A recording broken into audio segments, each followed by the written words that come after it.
YouTube ఛానల్లో అంతర్జాతీయ వార్తలను రోజు అందిస్తున్నటువంటి ఏకైక యూట్యూబ్ ఛానల్ ఆర్టీవీ అంతర్జాతీయ వార్తా విశేషాలు.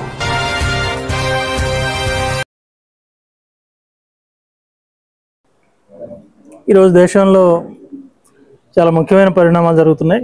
చాలా ఆందోళనకరమైన విషయాలు కూడా. ఇప్పుడు పార్లమెంటు సమావేశంలో ఉంది. పార్లమెంట్లో ప్రతిపక్షాలన్నీ ఏకకంఠంతో ఒక ముఖ్యమైన డిమాండ్ లేవనెత్తున్నాయి. అదేంటంటే రాబోయే బీహార్ ఎన్నికల్లో ఓటర్లందరినీ ప్రక్షాళన చేసే పేరుతోటి, అంటే అక్కడ ఉన్న ఓటర్లు లేని ఓటర్లు తేల్చుకోవడం, నకిలీ ఓటర్లు తొలగించడం అనే పేరుతోటి ఈ దేశంలో బీజేపీ ఆర్ఎస్ఎస్ యొక్క మత ఎజెండాను అమలు జరిపే ప్రయత్నం జరుగుతుంది. గతంలో భారతీయ పౌరసత్వ చట్టానికి మార్పులు తీసుకొచ్చి ఈ దేశంలో ఉన్న మైనారిటీలు, ముస్లింలు కానీ క్రిస్టియన్లు కానీ ఈ దేశస్తులు కాదని వాళ్ళని దేశంలో నుంచి వెళ్ళగొట్టాలనే ఒక కుట్ర జరిగింది. దేశవ్యాప్తంగా చాలా పెద్ద ఎత్తున ఆందోళన చెలరేగడంతో తాత్కాలికంగా అది ఆగిపోయినా మళ్ళీ ఇప్పుడు ఎలక్షన్ కమిషన్ ఆధ్వర్యంలో జరుగుతున్న ఓటర్ల సవరణ పేరుతో అది తిరిగి రంగంలోకి వస్తుంది. దీనిపైన చర్చించడానికి పార్లమెంటు నిన్న ఇవాళ ఎంత పట్టుబట్టినా ప్రతిపక్షాలు మోడీ ప్రభుత్వం ససేమిరా అంటుంది. ఇది చాలా దుర్మార్గం. అంటే ఓటర్ల సవరణ పేరుతోటి ఆధార్ కార్డును కూడా నిరాకరించి వాళ్ళ పౌరసత్వాన్ని నిరూపించుకునే అనేక పత్రాలు అడుగుతున్నారు. ఈ పత్రాల ఆధారంగా ఓటు హక్కు ఇవ్వాలని, ఈ ఓటు ఇచ్చిన వాళ్ళ ఆధారంగానే రేపు పౌరులుగా నిర్ణయించాలనే కుట్ర కూడా జరుగుతుంది. ఇదేదో బీహార్కు మాత్రమే వచ్చిన ప్రమాదం కాదు. ఎలక్షన్ కమిషన్ ఇక్కడ మన రాష్ట్రంలో కూడా నోటీసులు ఇచ్చింది, రాజకీయ పార్టీలు మాకు కూడా ఇచ్చింది. రేపు హాజరవుతున్నాం. ఇక్కడ కూడా ఎజెండా ఏంటంటే ఎలక్షన్ ఓటర్ల సవరణ చేయడానికి షెడ్యూల్ ప్రకటిస్తున్నారు. అంటే మొత్తం దేశవ్యాప్తంగానే ఈ ఎస్ఐఆర్ని అమలు చేయడం అనేది ఒక దుర్మార్గమైన కుట్ర. దీన్ని మేము వ్యతిరేకిస్తున్నాం. పార్లమెంట్ చర్చించాలి. ఇది పారదర్శకంగా అమలు చేయాల్సిన అవసరం ఉంది. దీంతోపాటు ఆపరేషన్ సింధూర్ అనేది పాకిస్తాన్ ఇండియా మధ్య వచ్చిన సమస్యగా, పాకిస్తాన్ యుద్ధం వచ్చినట్టుగా, యుద్ధంలో ఇండియా ఘన విజయాలు సాధించినట్టుగా ఎన్నెన్నో గొప్పలు చెప్తున్నారు. సరే, ఆ గొప్పల సంగతి అట్లా ఉంచి వాస్తవంగా ఆపరేషన్ సింధూర్లో జరిగింది ఏంటి, హిందూ ముస్లింల మధ్య తగాదా పెంచడానికి బీజేపీ ఆర్ఎస్ఎస్ కూడా ఏ రకంగా ప్రయత్నం చేస్తున్నాయి అనేది చాలా స్పష్టమైన ఆధారాలు ఉన్నాయి. దానికి సంబంధించి కూడా పార్లమెంట్లో చర్చ జరగాలని పట్టుబడుతున్నాం. అది కూడా ఇంతవరకు మోడీ ప్రభుత్వం తేల్చడం లేదు.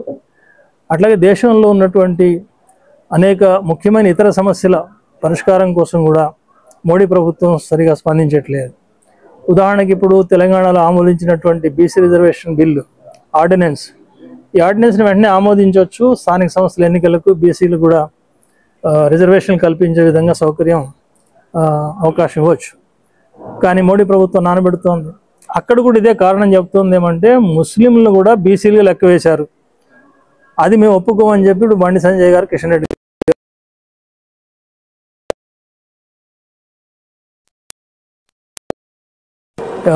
ఈ వచ్చే లోకల్ బాడీ ఎలక్షన్స్లో బీసీ రిజర్వేషన్ల గురించి మాకు ఇంట్రెస్ట్ లేదు అనేది స్పష్టంగా బీజేపీ నాయకులు చెప్పినట్టు అవుతుంది. దీనికి బీజేపీ సమాధానం చెప్పాలి, వాళ్ళ వైఖరిని సూటిగా చెప్పాల్సిన అవసరం ఉంది. బీజేపీ యొక్క ఈ మత రాజకీయాలని ఖండించాల్సిన అవసరం ఉంది. వాస్తవంగా బీసీ జనగణన అనేది తెలంగాణ చేసిన తర్వాత దేశవ్యాప్తంగా కూడా బీసీ జనగణన చేస్తామని చెప్పి ఇప్పుడు చెప్తున్నారు, ఒప్పుకున్నారు. నిజమే. ఎందుకని బీహార్ ఎన్నికల్లో అది ఒక పెద్ద అంశంగా ముందుకు వస్తుంది, ప్రతిపక్షాలు ఆయుధంగా మారుతుందనే భయంతో బీజేపీ వాళ్ళు అంగీకరించారు తప్ప వాస్తవంగా బీసీలకు ఆ రిజర్వేషన్లు ఇవ్వాలనే ఆలోచన బీజేపీ ప్రభుత్వానికి లేదు. ఇంకా చెప్పాలంటే వాళ్ళ ఆర్ఎస్ఎస్ నాయకులు స్పష్టంగా చెప్తున్నారు, రిజర్వేషన్లని సమీక్షించే రోజులు వచ్చినాయని. అంటే ఇప్పటి వరకు డాక్టర్ బిఆర్ అంబేద్కర్ నాయకత్వంలో ఏర్పడిన రాజ్యాంగం, దాంట్లో కల్పించబడిన రిజర్వేషన్లు ఇప్పటివరకు కొంత దళితులకు, ఇతర ఎస్టీలకు కొన్ని సౌకర్యాలు కలిగించినాయి. సంపూర్ణంగా పరిష్కారం సమస్య కాకపోయినా కొంత ఉపశమనం లభించే అవకాశం రిజర్వేషన్ల వల్ల వచ్చింది. ఆ కొద్దిపాటి ఉపశమనం కూడా లేకుండా రిజర్వేషన్ రద్దు చేయాలి అనే ఒక దురాలోచన ఇవాళ బీజేపీ ప్రభుత్వం చేస్తుంది. ఇది దేశంలో ఉన్న బడుగు బలహీన వర్గాలు, ఎస్టీ ఎస్సీలు వీళ్ళందరూ కూడా సీరియస్గా ఆలోచించాల్సిన విషయం. ఎందుకంటే రాబోయే కాలంలో ఎస్సీ ఎస్టీల సమస్యల పైన ఇంకా దారుణమైన దాడులు జరగబోతున్నాయి. వాళ్ళకున్న ఉద్యోగాలు అవకాశాలు తగ్గిపోతున్నాయి. రిజర్వేషన్లు ఎత్తేయాలనే సంగతి అట్లా ఉంచితే అసలు గవర్నమెంట్లో జాబులే లేకుండా చేస్తున్నారు, ప్రైవేట్ రంగంలో రిజర్వేషన్ లేకుండా చేస్తున్నారు. గవర్నమెంట్లో జాబులు ఇవ్వరు, జాబులు అక్కడక్కడ వచ్చే ప్రైవేట్ రంగంలో రిజర్వేషన్ ఉండదు, రోస్టర్ సిస్టమ్ ఉండదు. కాబట్టి ఇంకా దళితులకు, వెనుకబడిన వర్గాలకు, ఆర్థికంగా బలహీనులకు ఉద్యోగాలు వచ్చే అవకాశాలే దాదాపు మృగ్యంగా ఉన్నాయి. కాబట్టి ఈ విషయాలపైన పార్లమెంటు చర్చించడానికి ప్రయత్నం చేస్తుంది. దాన్ని మోడీ ప్రభుత్వం అడ్డుకుంటున్న విషయం గమనించాలి. అంటే రాష్ట్రంలో రేవంత్ రెడ్డి గారి ప్రభుత్వం ఎన్నెన్నో వాగ్దానాలు చేసింది, కానీ ఇప్పుడు ఆ వాగ్దానాలు అమలు చేయలేమని పరోక్షంగా ఆయనే చెప్తున్నాడు. ఏమనంటే నా గొంతు కోసినా సరే ఒక్క పైసా లేదు అంటున్నాడు. రాష్ట్రానికి వచ్చే ఆదాయం తక్కువ, ఇక్కడ బడ్జెట్లు అంచనాలు చాలా ఎక్కువగా ఉన్నాయి, పథకాలు చాలా ఘనంగా ప్రకటించారు. అందులో రైతుల గురించి కానీ, మహిళల గురించి కానీ, దళిత బలహీన వర్గాల గురించి కానీ, లేదా యువకులకు నిరుద్యోగ భృతి గురించి కానీ, అట్లాగే హౌసింగ్ నిర్మాణాల గురించి కానీ ఇవేవి కూడా నత్తనడకన కదులుతున్నాయి. ఏది ఒకటి పరిష్కారం కావట్లేదు. కాకపోతే ఇప్పుడు స్థానిక సంస్థల ఎన్నికలు వస్తున్నాయి కాబట్టి మళ్ళీ అక్కడక్కడ కొన్ని పథకాలు కదిలించినట్టుగా కనబడుతోంది. రైతాంగానికి రైతు భరోసా కింద ఒక విడత డబ్బు 4 ఎకరాలకు 5 ఎకరాలకు పంపించారు, అది చూపిస్తున్నారు. 4,50,000 ఇళ్లకు శంకుస్థాపన చేశామని చెప్తున్నారు. వాస్తవంగా 4,50,000 ఇళ్లకు 22,000 కోట్లు ఖర్చు అవుతుంది. 4,50,000 తక్కువ. రాష్ట్రంలో ఇంకా 50 లక్షల మంది ఉంటారు ఇళ్ళు లేనివాడు. 4 లక్షలు వాళ్ళు ప్రకటించిన ఇళ్ళు ఇస్తారనుకున్నా సరే వాటికయ్యే ఖర్చు 22,500 కోట్లు. కానీ వాళ్ళు బడ్జెట్లో కేటాయించింది మాత్రం 8,000 కోట్లు. అవి కూడా ఖర్చు పెడతారో లేదని నమ్మకం లేదు. పంచాయతీ ఎన్నికలు అయిపోయిన తర్వాత వేసిన మట్టాలు వేసిన దగ్గరే ఉంటాయి.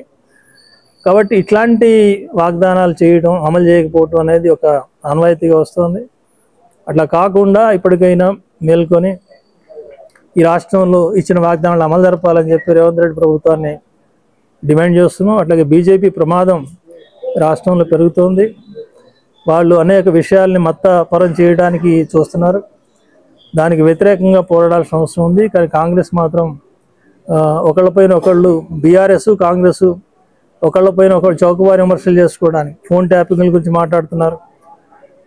గవర్నమెంట్ మేము ఉన్నప్పుడు మేము చేసాం, మీరు చేస్తున్నారు. ఏ గవర్నమెంట్ అయినా ఫోన్ ట్యాపింగ్ చేస్తేనే ఇప్పుడు సర్టిఫికెట్ ఇస్తున్నారు బీఆర్ఎస్ వాళ్ళు. అది వాస్తవం కావచ్చు. అంటే రాజ్యాంగంలో కానీ చట్టంలో కానీ దేశానికి సమాజానికి నష్టం చేసే దొంగలు లేదంటే దేశద్రోహం తలపెట్టే వాళ్ళు వాళ్ళ ఫోన్లు ట్యాప్ చేయడానికి చట్టంలో కొన్ని అవకాశాలు ఉన్నాయి. ఈ అవకాశాలను దుర్వినియోగం చేసి రాజకీయ ప్రత్యర్థుల్ని, ప్రతిపక్షం వాళ్ళని, ఆఖరికి సొంత పార్టీలో ఉన్న అసమ్మతి వాళ్ళని కూడా ట్యాప్ చేయడానికి, వాళ్ళ మనోభావాలు గమనించడానికి ఈ ఫోన్ ట్యాపింగ్ను ఉపయోగిస్తున్నారు. ఇది వీళ్ళు దొంగని వాళ్ళు, వాళ్ళు దొంగని వీళ్ళు అంటున్నారు. మేమనేది ఏంటంటే వీళ్ళందరూ దొంగలే. అన్ని చోట్ల శ్రామిక వర్గానికి వ్యతిరేకంగా, కార్మిక వర్గానికి వ్యతిరేకంగా, రైతులకు వ్యతిరేకంగా, మహిళలకు వ్యతిరేకంగా ఈ బుర్జా పెట్టుబడిదారి ప్రభుత్వాలు నడుస్తున్నాయి. ఈ రకమైనటువంటి పద్ధతులే ప్రజానీకానికి వ్యతిరేకమైనవి. దాన్ని అవుట్రైట్గా మేము ఖండిస్తున్నాం. అట్లాగే రాబోయే కాలంలో రాష్ట్రంలో బడుగు బలహీన వర్గాలు, ముఖ్యంగా అట్టడుగునున్నటువంటి అంటరాని కులాల పేరుతో వేల సంవత్సరాల పాటు అణిచిపెట్టినటువంటి కులాలు, వీళ్ళ రక్షణ కోసం, అట్లాగే కులవివక్ష రూపాలను వ్యతిరేకించడం కోసం కేవీపీఎస్ రాష్ట్ర వ్యాప్తంగా పోరాటాలు చేస్తోంది. రాబోయే కాలంలో ఈ పోరాటాలు మరింత ఉధృతంగా నిర్వహించే దానికోసం సూర్యాపేటలో జరుగుతున్న రాష్ట్ర స్థాయి క్లాసులు ఉపయోగపడాలని కోరుకుంటున్నాం. ఈ చేసే పోరాటాల్లో కులవివక్షకు వ్యతిరేకంగా జరిగే ఈ పోరాటంలో ప్రజలందరూ పాల్గొనాలని చెప్పి తెలంగాణ ప్రజానీకానికి విజ్ఞప్తి చేస్తున్నాం. తమ సమాజ స్థాపన కోసం RTV న్యూస్. ఈ వీడియో మీకు నచ్చినట్లయితే లైక్ చేయండి, షేర్ చేయండి, సబ్స్క్రైబ్ చేయండి.